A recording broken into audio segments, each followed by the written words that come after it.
ભરથરીનું વૈરાગ્ય શતક હું વાંચતો હતો, અનુભવતો હતો, સમજતો હતો. ત્યારે મારા માથા ઉપર બુદ્ધ, મહાવીર, શંકરાચાર્ય નો હાથ હતો.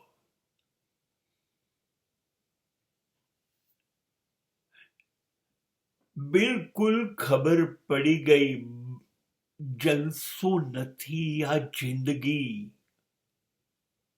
વેડફ નહીં. નહીતર તો બુદ્ધ ને મહાવીર હતા જ રાજકુંવર, રાજમહેલમાં રહેતા હતા, અપ્સરા જેવો પત્નીઓ હતી, સંતાન હતા, સત્તા, સમૃદ્ધિ બધું જ હતું. મૂકીને અડધી રાતે નીકળી ગયા. જો એમાં જલસો હોત તો ક્ષત્રિયના દીકરાઓ જલસો છોડીને જંગલમાં જતા ન રહેતા.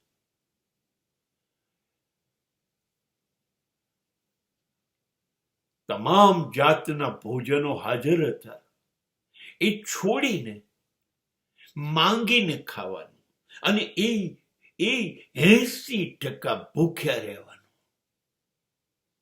કપડાય નથી જોઈતા, ઘર નથી જોઈતું, ગાડી બંગલા શેના, ચાલીને બધે જઈશું. સમજાઈ ગયું, મહેલમાં તો સુખ છે નહીં, સ્ત્રીમાં સુખ છે નહીં, સંપત્તિમાં સુખ છે નહીં, લોકોમાં, સગાઓમાં ક્યાંય સુખ નથી. અરે આ શરીર છે, એ બીમાર પડે છે, એને શરદી થાય છે, એને તાવ આવે છે, એ જોતું બંધ થાય છે, સાંભળતું બંધ થાય છે, બોલતું બંધ થાય છે. અને એક દિવસે શરીર હડતાલ પર ઉતરી જાય છે અને ના પાડે છે, હવે આગળનો શ્વાસ નથી લેવો. અને પછી આપણને અગ્નિ સંસ્કાર કરે છે ને પછી આપણે રાખ બની જઈએ છીએ. અને રાખ બી ક્યાં રહીએ છીએ, પછી આપણને વહાવી દેવામાં આવે છે. માટીમાં માટી ભળી ગઈ. જ્યારે મારો ધુમાડો ઉડતો હતો આકાશમાં,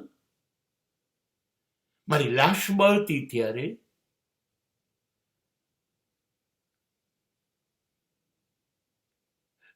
કોઈ સંપત્તિ, સમૃદ્ધિ, સત્તા, પ્રસિદ્ધિ કે મારા સગાઓ કોઈ મારી સાથે આવ્યા?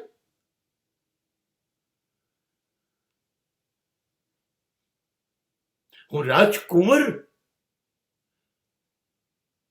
હું રાજા. મૃત્યુએ મારી શરમ ભરી.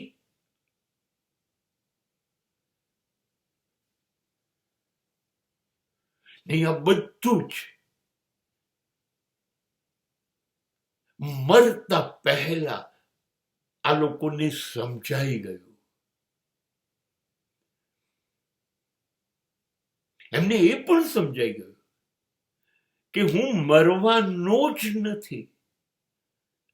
આ તો શરીર ઘરડું થયું એટલે છોડી દઉં છું. હવે હું નીકળું પાછું નવી શરીર શોધવા માટે.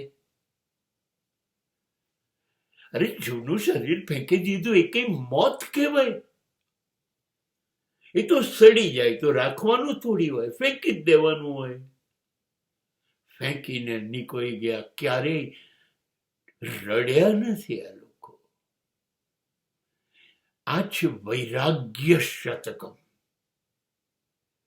આ મેં વાંચ્યું. એ લોકો જીવ્યા,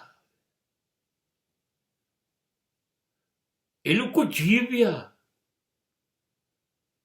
અને પછી 2500 વર્ષ પછી પણ બુદ્ધ ને મહાવીર કે શંકરાચાર્ય ભૂલાયા નથી.